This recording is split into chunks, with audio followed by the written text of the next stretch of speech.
Ёбаный в рот, ну что скажете, пацаны, где мы нахуй? В трубе, сука!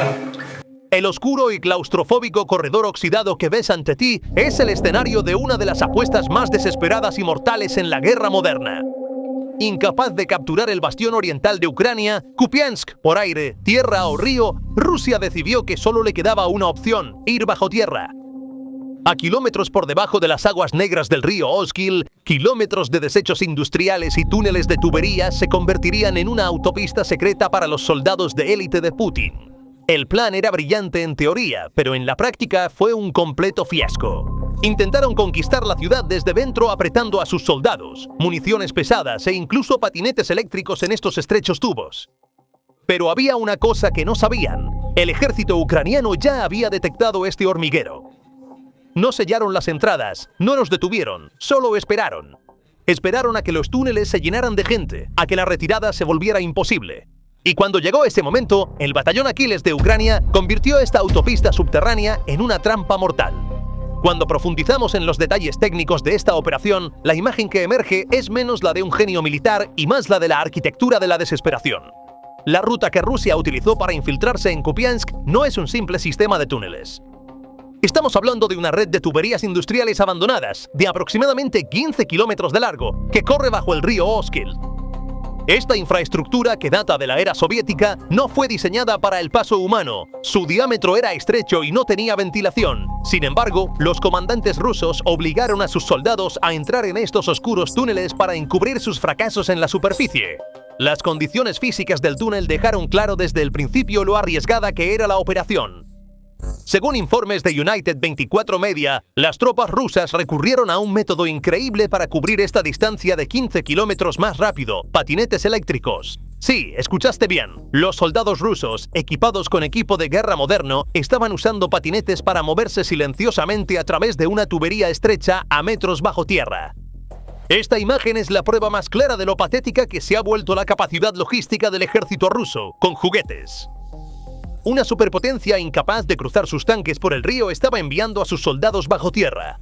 Sin embargo, las cosas no se dejaron al azar del lado ucraniano. La brigada Aquiles, que comandaba la defensa de Kupiansk, había detectado este movimiento con meses de antelación. El comandante de la brigada, Anton Shmyhal, y su equipo de inteligencia desplegaron antiguos mapas industriales y planos de la ciudad del área. Sabían qué punto de entrada usarían los rusos. Sabían a dónde conducía cada tubería. Crearon un gemelo digital de la red de túneles. Esto era más que solo establecer una línea de defensa. Era preparar un terreno de caza. Cuando los soldados rusos entraron en los túneles, en realidad estaban entrando en una simulación preparada para ellos por Ucrania. El plan de intervención de Ucrania se basaba en una estrategia de esperar y destruir. No detonaron las entradas de inmediato.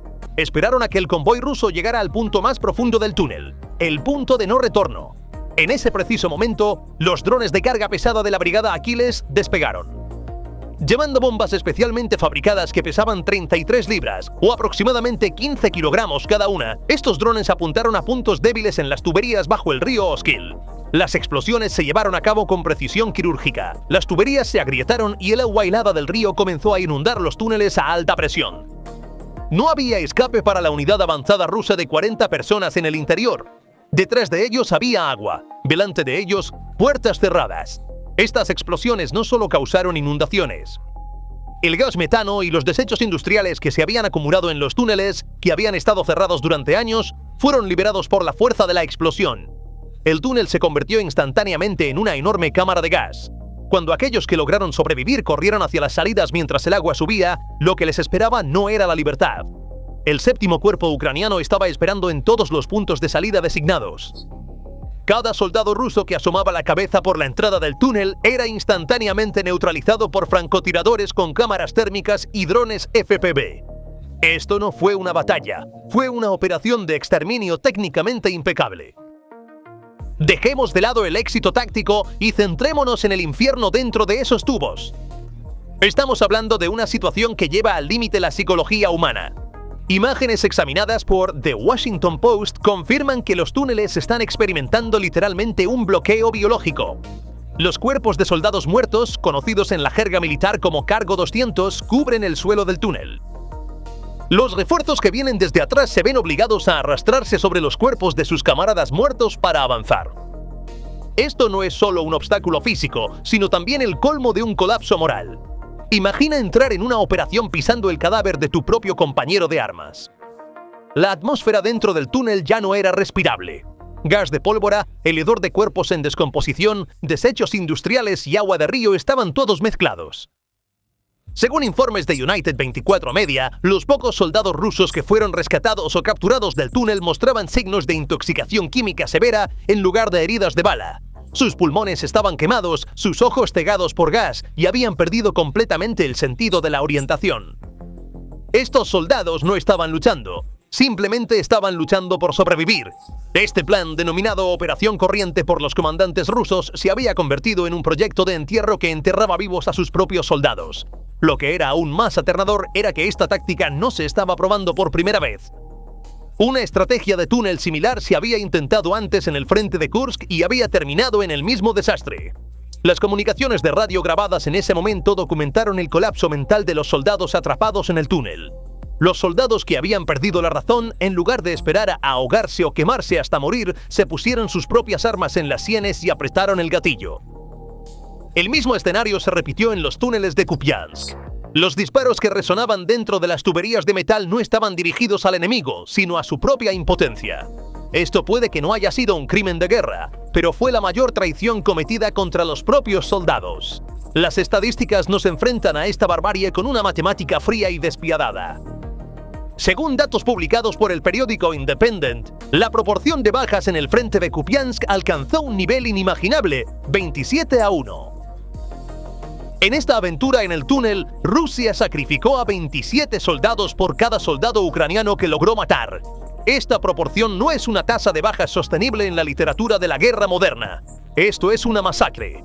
Este desequilibrio, raramente visto incluso en las trincheras más sangrientas de la Primera Guerra Mundial, demuestra que el mando ruso valora la vida humana en cero. En el lado ucraniano, la situación se ha convertido en una caza de topos, como lo describe Maxim Holubok, jefe de personal de la Brigada Kartia. Los soldados ucranianos tienen un mazo en sus manos y están aplastando cualquier unidad rusa que asome la cabeza por la entrada del túnel. Con el 90% de la ciudad bajo control ucraniano, la estrategia de Rusia ha retrocedido al punto absurdo de infiltrar soldados en los túneles y hacer que se escondan hasta que sean encontrados y eliminados. Estos soldados fantasma, temblando en sótanos y bajo escaleras, con municiones agotadas y comunicaciones cortadas, saben que no pueden tomar Kupiansk. Todo lo que esperan es el final. Entonces, ¿por qué Putin es tan insistente? ¿Por qué está enviando a miles de sus soldados a este infierno claustrofóbico sabiendo que van a morir? La respuesta a esta pregunta va más allá de simples ganancias territoriales, oculta en la última apuesta del Kremlin sobre la mesa. Kupiansk no es solo un punto en el mapa. Es el corazón logístico donde la principal línea ferroviaria de Rusia desde la frontera de Belgorod se conecta con el frente de Donbass en el este de Ucrania. Cortar o controlar esta arteria cambia todo el flujo logístico de la guerra. El gran plan de Putin era tanto diplomático como militar. Moscú pretendía apoderarse de Kupiansk a cualquier costo, incluso si significaba ir bajo tierra, y usar esta ciudad como moneda de cambio en las próximas negociaciones de paz. El plan era este. Al sentarse a la mesa, diría: «Mira, estoy a las puertas de Kharkov y Kupiansk está en mis manos. Si reconoces oficialmente mis ganancias en Donbass, te devolveré Kupiansk». En otras palabras, Putin en realidad estaba tratando de crear influencia diplomática, no una victoria militar. Militarmente, la caída de Kupiansk significaría apuñalar por la espalda la defensa de Donbass de Ucrania. Las últimas fortalezas de Ucrania en el este, como Sloviansk y Kramatorsk, estarían en riesgo de ser rodeadas por tropas rusas avanzando desde el norte. Al tomar Kupiansk, Rusia cortaría las líneas de suministro de Ucrania y mejoraría su propia logística. Este era un movimiento de estrangulamiento estratégico diseñado para asfixiar al ejército ucraniano. Sin embargo, con el colapso de los túneles, este plan de pinza también fracasó. La decadencia dentro del Kremlin quedó una vez más expuesta por el fracaso de esta operación. Según informes del Instituto para el Estudio de la Guerra, ISW, el comandante ruso coronel general Kuzovlev claramente mintió en los informes que presentó al ministro de Defensa Belousov. Kuzovlev pintó un cuadro falso de éxito diciendo: «Hemos capturado los asentamientos alrededor de Kupiansk. El cerco está completo», mientras los túneles estaban bajo el agua y los soldados se ahogaban. Temiendo la ira de Putin, los generales están manipulando mapas para encubrir el desastre en el terreno. El Kremlin está basando su estrategia en las mentiras de sus propios generales.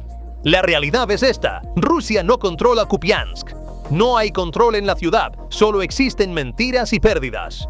Este fiasco del túnel ha acorralado a Putin tan gravemente que Moscú ahora se ha vuelto hacia Europa en desesperación.